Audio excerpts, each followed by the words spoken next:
You nice? Start with a quick meditation.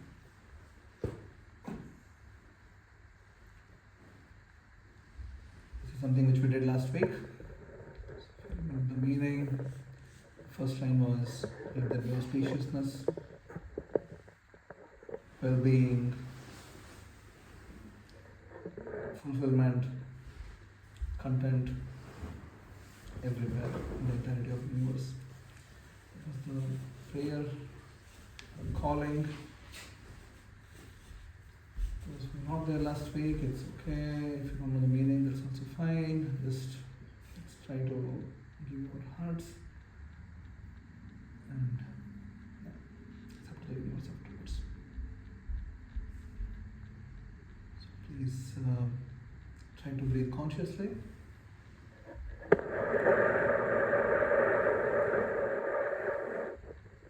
Inhale and exhale. Bit more conscious, aware that there's actually air which is going in. The air which is coming out is not just an air. This has something, since the time you are born, simplest of the process is keeping you alive.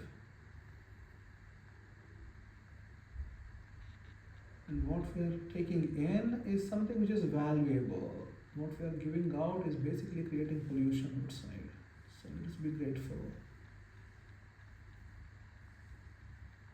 Actually inhale things which make sense, things which are valuable.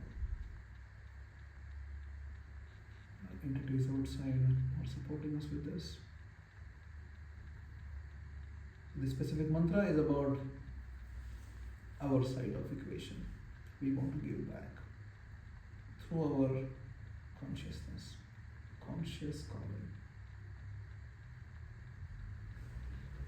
Let's repeat. Om Sarvesham Swastir Bhavatu. Om Sarvesham Swastir Bhavatu. Sarvesham Shantir Bhavatu. Sarvesham Shantir Bhavatu. Sarvesham Purnam Bhavatu. Sarvesham Purnam Bhavatu. Sarvesham Mangalam Bhavatu. Sarvesham Mangalam Bhavatu. Om Shanti Shanti Shanti. Om Shanti Shanti Shanti. Om Sarvesham Swastir Bhavatu. Om Sarvesham Swastir Bhavatu. Sarvesham Shantir Bhavatu. Sarvesham Shantir Bhavatu. Sarvesham Purnam Bhavatu. Sarvesham Purnam Bhavatu. Sarvesham Mangalam Bhavatu. Sarvesham Mangalam Bhavatu. Om Shanti Shanti Shanti. Om Shanti Shanti Shanti. Let us continue to be in this space which we just created. We just sent a few callings of the universe. May there be well-being everywhere in everyone's lives. There will be peace in everyone's lives. There will be fulfillment in everyone's lives. There will be auspiciousness in everyone's lives. Now let us recite the mantra, calling the Supreme Absolute Truth, Krishna, His other name is Vasudeva. Please to respect Krishna. Om Namo Bhagavate Vasudevaya. Om Namo Bhagavate Vasudevaya. Om Namo Bhagavate Vasudevaya. Om Namo Bhagavate Vasudevaya. Om Namo Bhagavate Vasudevaya. Om Namo Bhagavate Vasudevaya. Okay, that's nice. Thank you so much for being with me so far. Anyone remembers what we were discussing last week? Yes, Jenny for the first time. Amen. Asmita has not been here since quite some time. Diya was here, Suveda was here, Ashutosh was here, Sarthak was here, Shane was here, Maya was here. So, please, share what you remember. Yes, we were seeing how to give out something back. So in terms of the people we know, people Yeah. we don't know, people we like, people we don't like. Yes. So for our first circle, second circle, so we wish well to everyone. Very good. So that is- Yeah, we did an extensive meditation on this mantra last week, wherein we started thinking those who are really close to us and who are friends in the next circle, those who are we just know them in third circle, whom we hate in the fourth circle, and then those who are suffering in the world, and then everyone in the world. Anybody gave a shot during the week to practice it? I know everybody is so busy. Yeah, I wanted to do it, but no time, I'm sorry. Yes. I actually did. You did it? Yeah, well, What? I was doing it anyway. Oh, you did it anyway. Wow, Yeah. amazing. But I mean, someone got very angry with me Yeah. and really offended me. Yeah. And I tried to project something good to that person. Amazing. Yeah. You felt good afterwards? I felt less upset Okay, afterwards. Yeah. amazing. Very good. Thank you, Shane. So my humble request is that please try to apply what we learn, and then you will be interacting with your own mind, because your mind will not like it. Your mind will oppose. And then you can understand that, yeah, what Nilambara is telling is making sense. But you're not your mind. Because your mind will for sure come and tell, I don't want to do this. I really don't want to do this. I'm not comfortable doing this.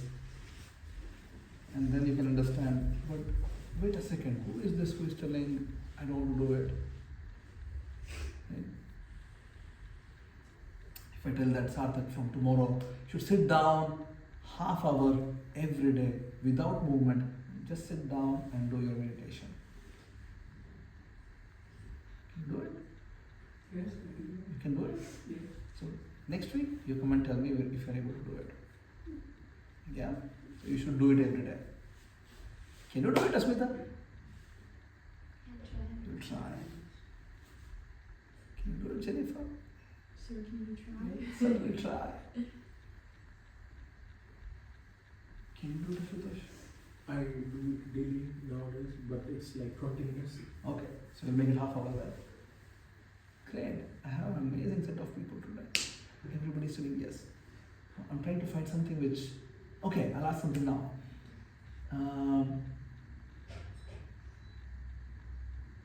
I want you to spend maybe 10 minutes or 15 minutes consciously thinking how you can contribute to the world every day. You're not just sitting, just idle meditation or something. You're consciously thinking on how you can contribute to the world. Can you do this? Yeah, Ashutosh can do this. I'll just keep increasing now, okay? And at some point of time, we need to, yeah, this is good. I'm sorry. The reason I'm trying to tell this is because before we took Christmas break, this is where we were. Remember, we had discussed a few things which really fall into the category of dharma. Remember? Remember, Diya? I remember you talked about like what is being intelligent. It's not just about like doing good in your academics, but Yes. like ultimate intelligence. It's like being conscious of your like soul purpose and who you are, or being present in the moment and not being like too happy when something happens or too sad. Yeah, I think I remember this. But do you remember we had discussed about what is dharma? Your real activity, something which is beyond what you can perceive in terms of gaining. You do something that you gain. Remember, Asmita? All our activities, whatever we do, Serving to Krishna. that was one of it. But then I gave some 3 factors with which you can figure out it has to be a contribution to the society. You like it, you like doing this, and it's natural for you. It just comes from you. Yeah. So let's start giving some conscious thoughts about it every day. What is that in life?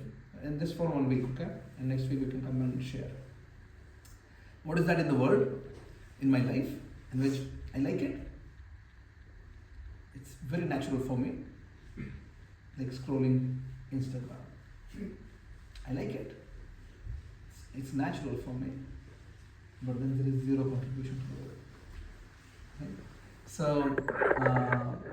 that can't be your dharma. Somebody may just tell that, no, my dharma is just this, watching movies. I really like it.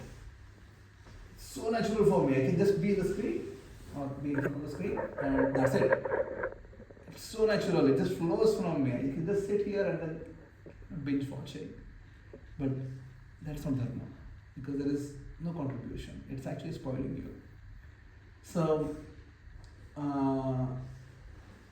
now when you sit, and start doing these things, the moment you want to do something which is beyond just yourself, the very next thing which your mind is going to do, you need to experience this yourself and you need to tell me next week, even if I forget. Actually next week we don't have because of the Ishmaelos. In 2 weeks. That remember, yes, I tried to do this and my mind was just really giving hundreds of other things and I just couldn't sit and figure it out. So if you sincerely try to do it, maybe you'll either arrive at solution that yes, this is it, or your mind will just destroy your peace. I don't do this. Why I'm telling all these things is because most of the times we are just in a frame of existence which is so conditioned to cross material objects around. This is how we live our lives constantly. That's how our life goes on. Moment by moment. Asmita thinks in her deepest, most place in her heart that she's Asmita. Right?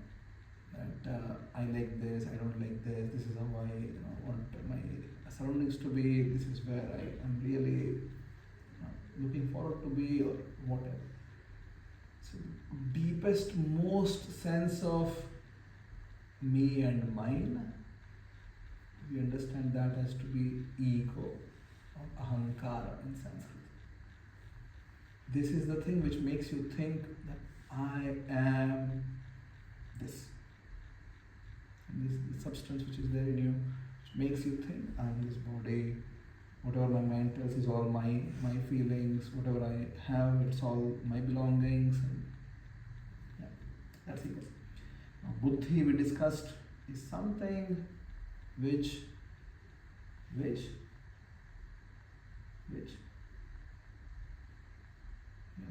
Diya, remember, Sartha, what is buddhi? Remember? Something to do with intelligence? It is not just intelligence. I told that also. It's the intellect which drives your intelligence. Asmita got a recap of it in another program, so she's. And I told her last week that the moment you start asking one question in life, that's when your buddhi is triggered. What is that question? Who am I? The moment you ask this question sincerely, not because you read somewhere, or you heard somewhere, or whatever, you sincerely ask this question, who am I? That's when buddhi is triggered. Until then, buddhi is sleeping. And I gave an example. Which example was it? Diya is looking at me thinking, oh, it looks like I just somehow happened to be here today, first time ever. Come on, think. What was the example? The example of a spider. Remember? Yeah. What was the example? The spider makes a web. Yeah. It's so complicated. We made a statement that even with his PhD, Ashutosh perhaps will not be able to make it by himself. If you give it just for him to make, then spider is making, and not just making, it's producing the thread by itself.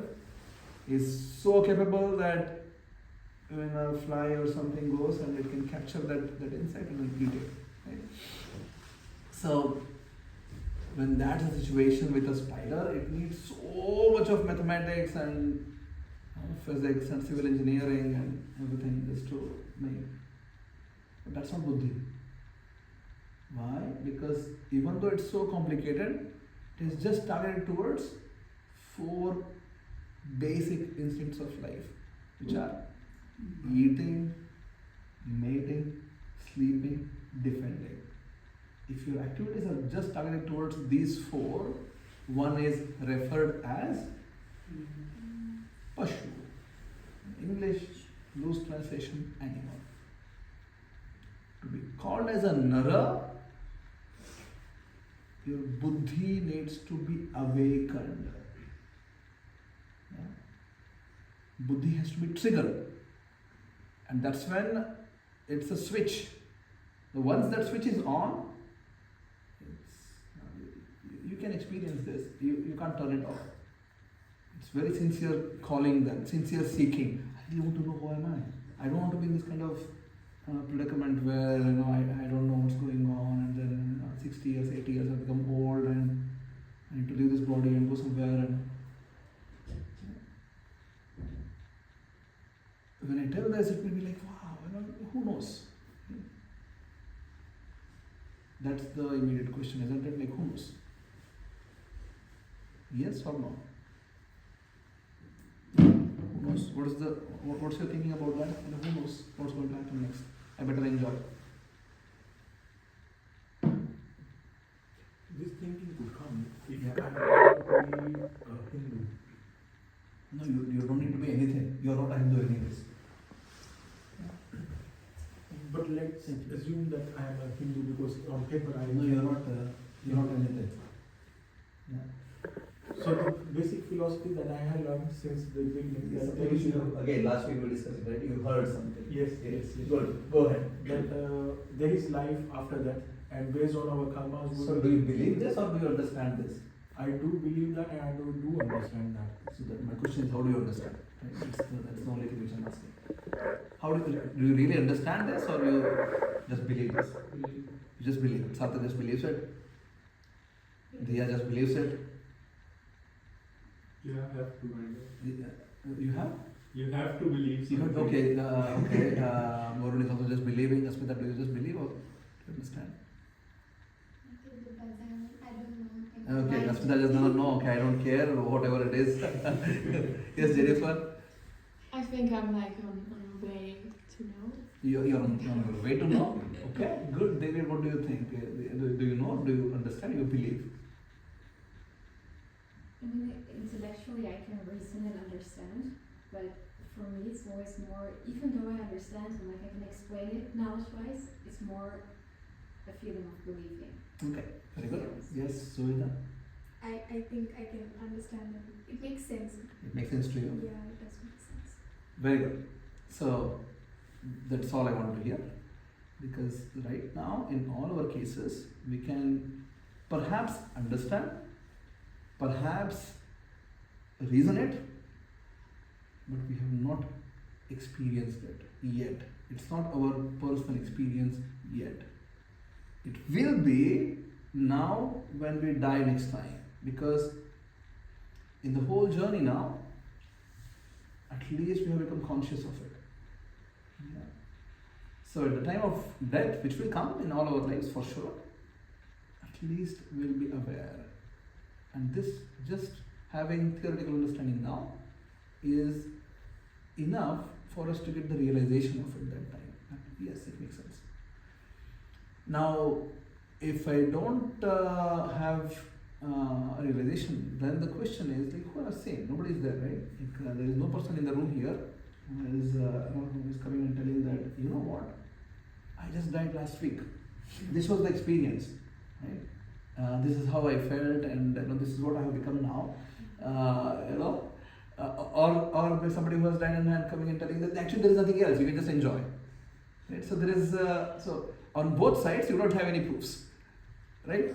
So there is no real somebody who has experienced it, has gone whatever, and then is coming back and telling you that either there is nothing else afterwards, it's all just nothing, or no, there is a future life.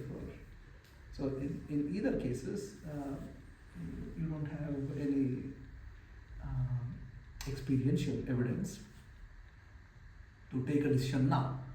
But then, as a person with intuition and a bit of rational thinking ability, you can start understanding the relation, ask questions, right? So in most broader sense, there are a few different theories which are existing in the world to explain this phenomenon. One theory is it's all random chance. Right? That's one theory. It's random, no meaning to life, just chemical compositions, and somehow you don't know what is birth and what is death. You just don't know. It's happening. It's a random chance. That's one theory. Second theory, which is there in the world in general, is like how Abrahamic religions propagate. God is the one who is choosing. God is putting you here. Someone else there, and it's all just God's will. Who is where is God's will. You have one life to live. At the end of it, you decide either you go and be in the hell forever or in heaven forever. Second theory existing. Many of the Indic knowledge systems take a different route, and in that there is the whole interlinked concepts of karma and atma and then reincarnation. So all are interlinked. You can't understand one of it just by itself. It's all interlinked concepts, and they're all again something which is which align with at least some logical thinking, even though you may not be able to experientially prove it. Yeah, this guy is now about to die. He's going to be taken somewhere, and next birth he is taking or she is taking as a lamb. Perhaps you'll not be able to do an experiment to prove this, but at least we can reason with sufficient confidence that making it a random chance is really, it's a bit far-fetched idea. We have discussed this before. Anything to be called as random, outcomes need to be equally probable. Meaning that you put a dice, 1 to 6, they all have equal probability. Right? But in the world, in general, how people's core ideas work is not equal probable outcome. Right? In the sense that not that 50% of the population wanting to get sick and 50% of the population are wanting to enjoy. No. 99.99999% of the population want to enjoy. So it's a bit too much to tell that this is a random event in which majority of all living entities are wanting to enjoy. Even an ant or an elephant or a human or a dog or a bird or whoever. all of them want to enjoy. You agree with me? So this can't be a random chance, because majority of the things, the humanities are having one core desire: I want to enjoy. If it is a random chance, 50% of the population should be thinking, I want to get sick and I just want to suffer and let the other person be happy. It's okay. I just want to suffer. For me, I just want to suffer. Other person, let them enjoy. Hardly you think anybody is in this kind of mind frame. So random chance is really, I don't even know why people think that it's all random. They just don't understand what is a random event. Right? They need to really study statistics. Get foundation of statistics. What is random event? The whole concept of God is putting someone, and God is throwing people here and there, and it's all God's responsibility, is also a bit far-fetched idea. I can't at least personally accept this kind of God who is playing with people by his own flickering mind. Just somehow Ashutosh has to be, he has to get a PhD, and somebody else need to be a dumb idiot, right? So God is deciding this. I really can't connect with this kind of God. It doesn't make sense to me personally. A third idea, which again coming from larger Indic basis, is the whole concept of karma. You are responsible for your actions, and you are responsible for your reactions, and you are responsible for whatever is happening today. It's a function of your own past and multiple lives. And for me personally, it makes sense. Now you need to figure out if that makes sense to you. And if you think there is a fourth theory, please bring it forward. We can also discuss that. Right? So, but in general, these are the top level ideology, how things are going on. Now these things not just are for our philosophical speculation or just for sitting and thinking about it. It's for something which we need to put our heart into and start seeking. Right? That's why in the Vedic culture, this whole concept of atheistic, theistic, these are all not really heard of. There are seekers and there are people who are not seekers. Only two categories. People who are seekers and they don't need to believe. You don't need to really believe to begin with. Almost all of us, when you see me for the first time, let's say the first time, Devi, I'm meeting Devi, not the first time, second time maybe, right? Second, third time. If you meet anybody in the world for the first time, do you believe them right away? Sarthak has a lot of trust in me, but it has 6 years of history maybe, right? Because we have been associating very closely. Actually, Devi, the day when I met you, I met Sarthak also, the same day. But then you were in Ireland, and we couldn't talk much or associate much. But then Sarthak was here. I have been working very closely with him in many different projects. So Sarthak trusts me. But this has been built. Trust has been built. Right? Not the first time I say, oh wow, this person I want to surrender. Only happens in movies. Oh, I saw somebody I want to love. Only happens in movies. In real life, this never. Right? How is it when you just saw someone and you love them? No, it's just not possible. You start interacting with them, getting to know them better, and eventually there can be love. I'm not telling that there can't be trust or there can't be faith put in or love built eventually. But then to begin with, there has to be sincerity in our seeking also. We need to be sincerely seeking.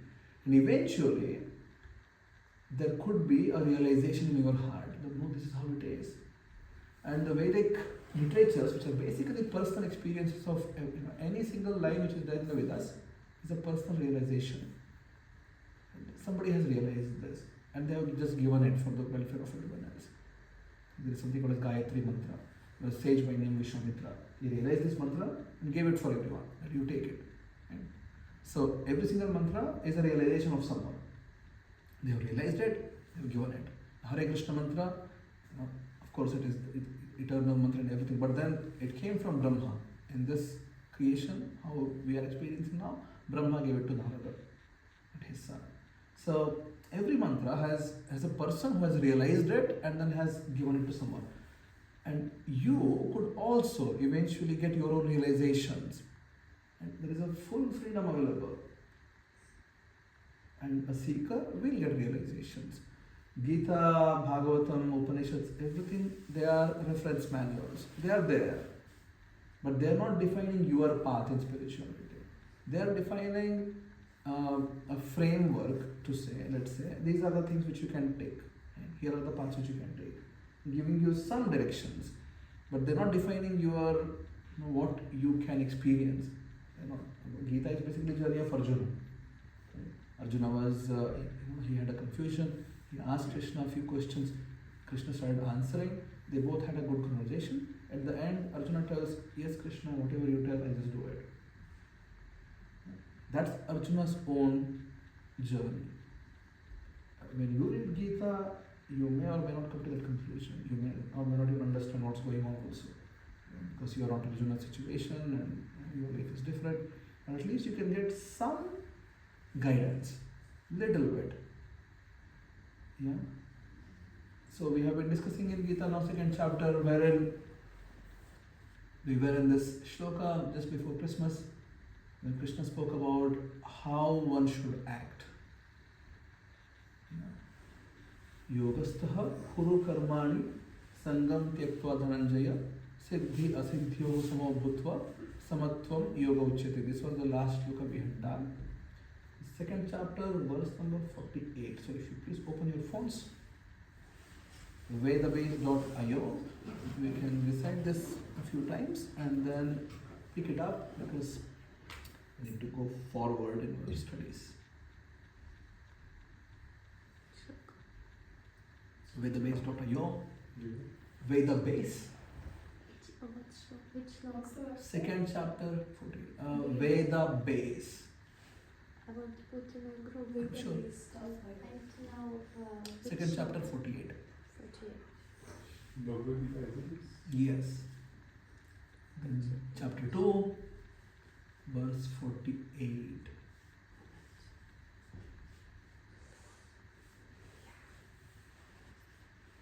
Do you want me to put it in? Do you want me to put it in? Yeah, because I found in Dutch. Hmm. 48, 49.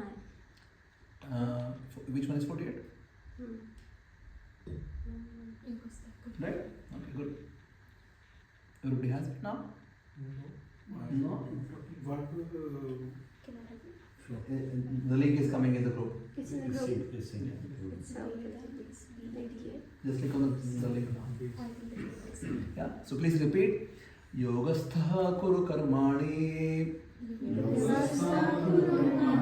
sangam tyaktva dhananjaya siddhi asiddhyo samo bhutva samatvam yoga uchyate yogastha kuru karmani sangam tyaktva dhananjaya siddhi asiddhyo samo bhutva samatvam yoga uchyate. You can turn your phones off. What we just discussed or recited is a verse in Gita wherein Krishna is telling Arjuna that you have to perform your activities in yoga. Every single action you are performing, yogastha kuru karmani, all your activities perform in yoga. Then Krishna is a good teacher, he understood already. Arjuna may ask, oh, what is yoga then? If someone tells you have to perform all your actions in yoga, so what should I do? Like I just keep my hands stretched and keep doing my activities like that, or like what? Right? Because that's what yoga, right? In modern times, this is what people think yoga is. You stretch your hands and legs. Only in Western countries. Yeah, no, also in India now. So, because people don't have real understanding of majority of the world. So you may be confused. Oh, what do you do then? Right? So Krishna is giving full explanation then. Yogastha kul karmani sangam tyaktva dhananjaya. Don't be attached to your actions. Perform them, but don't be attached. And we discussed this at length, that this is really hard to do when you're a software engineer or you're working in a corporate industry. Because your whole life is intertwined with this whole concept of getting salary. Otherwise, you will not be doing this job. Right? We discussed this, remember? So it's a bit difficult to apply this principle, like don't be attached. Because if you're not attached, you will not be expecting your salary, and then you'll not be really working in the company. So that's where we were discussing that we need to really understand our purpose, who we are, real dharma as an individual, and all these things. At least get the concept straight. Right? We can try to be less attached. It's not possible to be totally detached. It's just meaningless right now if I tell that. Be detached from your work. How will you even do it? Tomorrow morning your project, whoever is the Scrum Master or whoever comes and asks you, and then you tell, no, I am detached from this. It really doesn't work. So yeah, at least let's understand the principles. Be less attached. And then siddhi asiddhyo samabhutva. This is something which we can definitely try to adapt and practice. Siddhi asiddhyo samabhutva. When there are favorable results or unfavorable results coming in your way, we can at least try to be equipoised and not jump up and down or crash, which we do. And things work out really, really good. We take all the credits. It's all because of me. I'm so proud. And when things don't work out, like, my God, girlfriend is not talking anymore. I'm so proud. Or whatever. Right?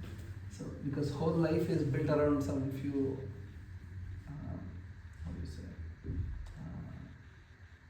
In the ship there is, what do you call this? Anchor. There is a hook which is just, it will just get stuck there, and our mind is also stuck. This is the thing. It has to be like this. A little bit here and there, I can't function. Could be relationships, could be our job, could be other things, or could be how everybody treats me, or whatever, doesn't matter. But then I'm so much entangled in just expecting and anticipating that life has to go in this direction, how I'm thinking it to be. The moment a little bit question comes, we are like totally not sure. I don't know what's going on. I really don't know. I need therapy now. And I'm not questioning people who take therapy. It's fine to take therapy, but the point is we are just an unimaginable amount of burden on our shoulders, because we are not in this mode. Just don't know what is the meaning of this. Right? From childhood we have been taught, you need to excel, you need to excel, you need to excel. And if you don't excel, you are a failure. And then we just don't know how to handle failures. We have been given this wrong idea in life that you put a lot of efforts and you will always succeed. It's a wrong idea. This is not really a great idea. That if you just put a lot of efforts, you will always succeed. Right idea is that you need to put your efforts irrespective of whether you succeed or not. That's the right idea.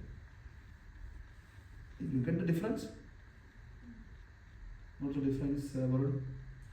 That doesn't matter if you get success or failure, because it can be subjective. Like, you may not achieve your goals based on your efforts, but like you would achieve something which you might not be considering as success. So that's like my way of perceiving it. Like, if you put in some efforts, you will get at least something positive out of it, which you may not consider as success. So maybe just mismatch of expectations might be there. Does it make sense? I'll tell you something which will, if you really understand it, this will give you a new direction for life. Success is never, at least as per the philosophy of Gita, which Krishna is hammering on Arjuna again and again and again. Success is never about results. Never. Not the results which you understand or don't understand or whatever. It is never about results. Success is only about your sincere efforts, and that's it. This is the principle of Gita. Yeah. Results are having no equation with efforts. Efforts need to be put full with all the heart. But then, unfortunately, right now, our definition of success lies entirely on results. You agree? That's how the whole world is set up right now. Now, who cares really if Sarthak slogs, let's say, 50 hours in a week and then, or 100 hours a week, and then, but unfortunately he couldn't get the desired outcome for his company. Anybody cares? Really, like anybody truly cares? Let's say there is a real deadline. Sarthak is really struggling like anything to get what is supposed to be achieved, but then he couldn't achieve it. Who cares? Right? So this is how the world is set up right now, unfortunately. But then that's a wrong way of looking at things. So at least as per the philosophy of Gita, success is in your sincere efforts. And at least if we can get there, at least if we can adapt it in whichever form of life we are leading right now, then results really don't matter that much to you.